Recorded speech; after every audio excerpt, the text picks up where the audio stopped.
jodoh yang seperti apakah?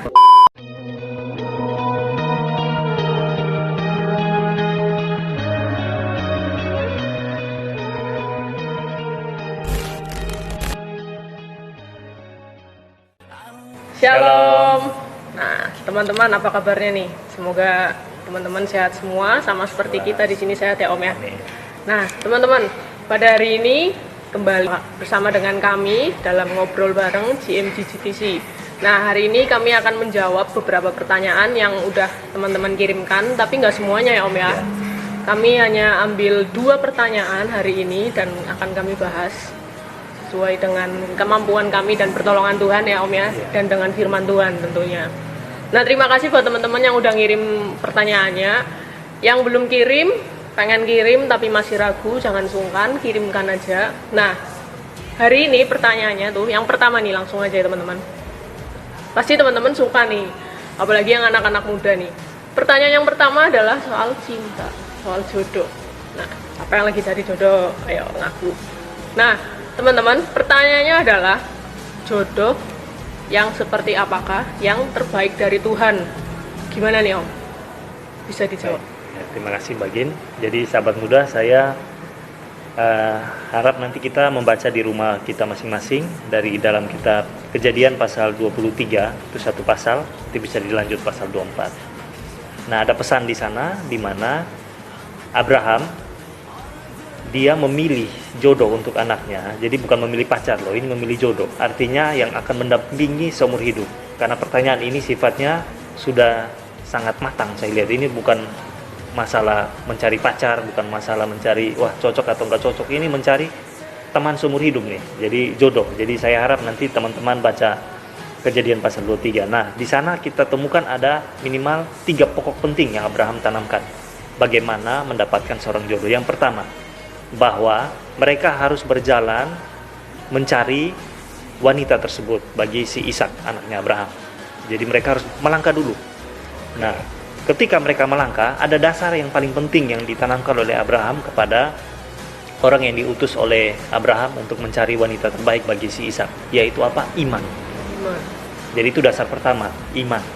Jadi Ishak harus mendapatkan seorang wanita yang sungguh-sungguh percaya dan mengasihi Allah, atau pada masa itu yaitu Yahweh yang kita kenal sekarang Bapa Surgawi. Jadi kita harus punya dasar itu dulu, seiman.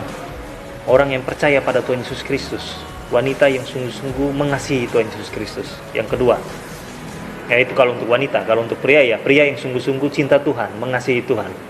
Nah, yang kedua, melangkah tadi. Kita harus berani melangkah, harus membangun komunikasi, membangun hubungan. Tidak bisa hanya berdoa Tuhan berikan jodoh, tiba-tiba jatuh dari langit, wanita dari langit. Kalau yang jatuh nenek tua bagaimana? Siap enggak terima si cowok-cowok cakap ini? Nah, itu yang kedua. Dan yang ketiga, minta petunjuk Tuhan. Tanya sama Tuhan. Karena tadi, waktu si pesuruhnya Abraham ini bertemu dengan si Ribka, wanita yang pada akhirnya menjadi pasangan jodoh dari si Ishak. Sungguh-sungguh diberi tanda oleh Tuhan. Nanti waktu si pesuruh ini bertanya, ketemu si wanita, wanita akan memberi jawab. Nah, jawaban itu sudah ditentukan si pesuruh ini dalam doa komunikasi dengan Tuhan. Tuhan, nanti kalau saya ketemu wanita itu, dia akan menolong saya, memberi minum untuk kami, memberi minum untuk unta-unta yang kami bawa. Dan wanita yang tadi ada di dalam doa si pesuruh ini betul-betul sesuai dengan yang diharapkan di dalam doa si pesuruh dengan Tuhan.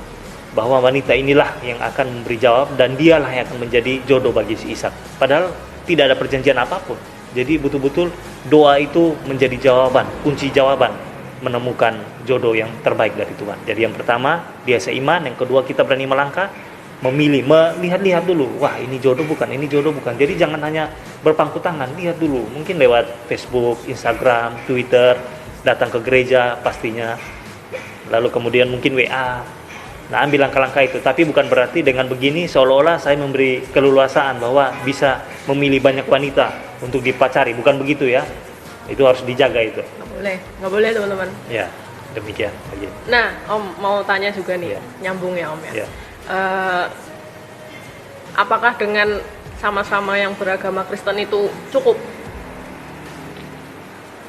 Ini pertanyaan baik. Sebenarnya kalau kitab Korintus menjelaskan kadang ada perbedaan menikah dengan orang yang tidak seiman. Nah, kalau si wanita ini sungguh-sungguh punya iman, dialah yang akan menjadi berkat bagi si yang tidak punya iman kepada Kristus tadi. Itu tujuannya.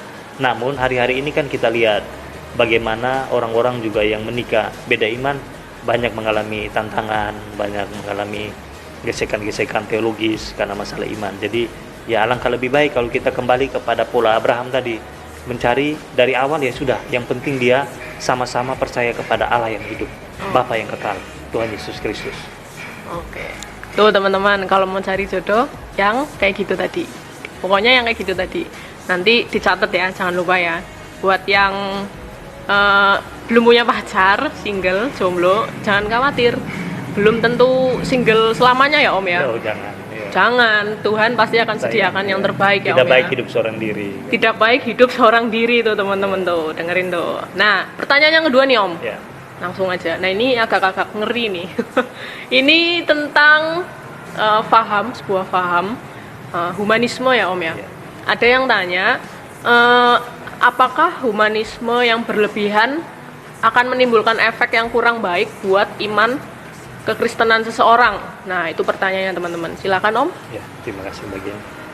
Ya, pertanyaan tentang humanisme dan kekristenan ini memang seperti dua mata uang, yang satu mata uang yang berbalik belakang ya. Jadi kita tidak bisa melepaskan diri daripada humanisme, karena humanis sendiri itu berbicara tentang manusia dan isme tentang ajaran. Nah, hanya memang hari-hari ini kita lihat humanisme ini sudah lebih banyak menunjuk kepada diri sendiri. Jadi kalau saya berikan semacam kaca, kita berkaca, kita hanya melihat kemanusiaan kita saja. Nah, sedangkan kekristenan kita melihat Tuhan. Jadi bukan melihat kepada diri sendiri. Nah, kalau kita terlalu menekankan tentang humanisme, maka kita bisa terjebak pada paham psikologi yang saat ini memang sudah berkembang tentang paham ajaran humanis. Jadi kita betul-betul harus sangat humanis. Maka kita lupa ada yang sisi lain di luar kehidupan kita, yaitu Allah yang mengajarkan kebenaran kepada kita.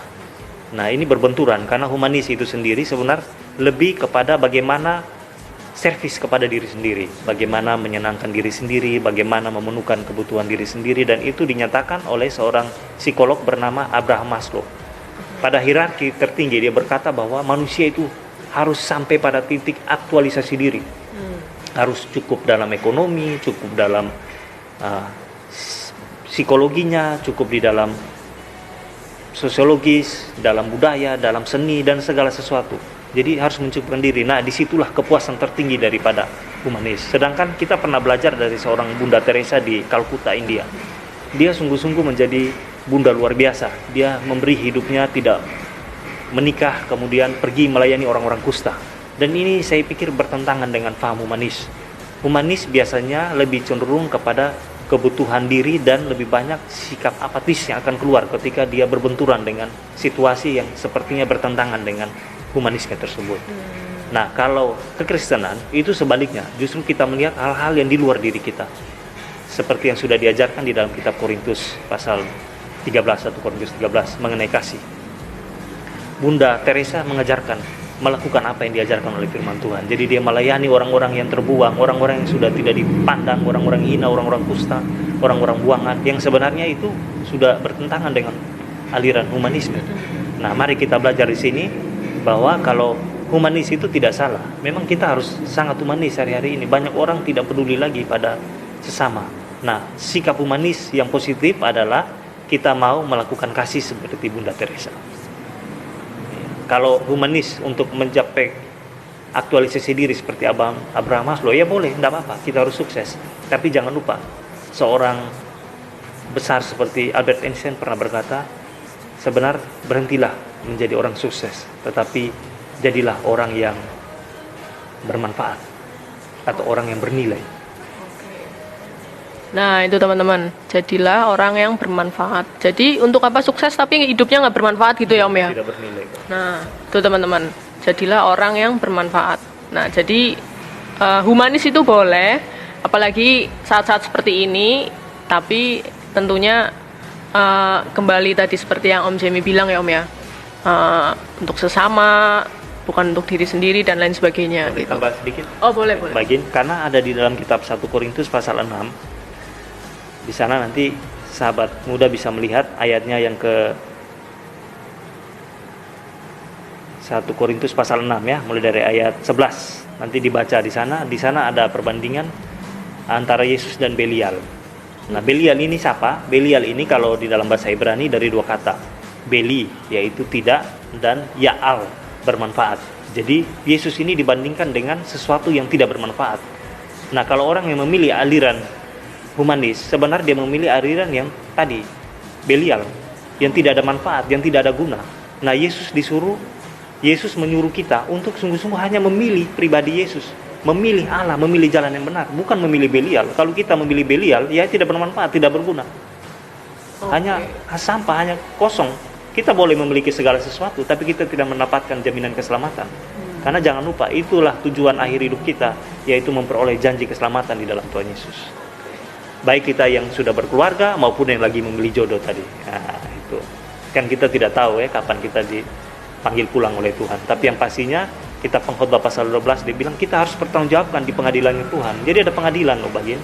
Jadi hidup kita di dunia ini mungkin kita tidak berurusan dengan hukum. Tapi di akhir hidup kita, setelah kita mengakhiri purna tugas kita di dunia ini, kita harus berdiri di hadapan pengadilan. Nah, siapa pengadilan itu? Yesus Kristus. Nah, coba bayangkan. Jadi hidup kita nih jangan pikir kita bisa leha-leha. Ya, saya mau humanis, tidak usah peduli Tuhan. Ya, kalau bisa janganlah.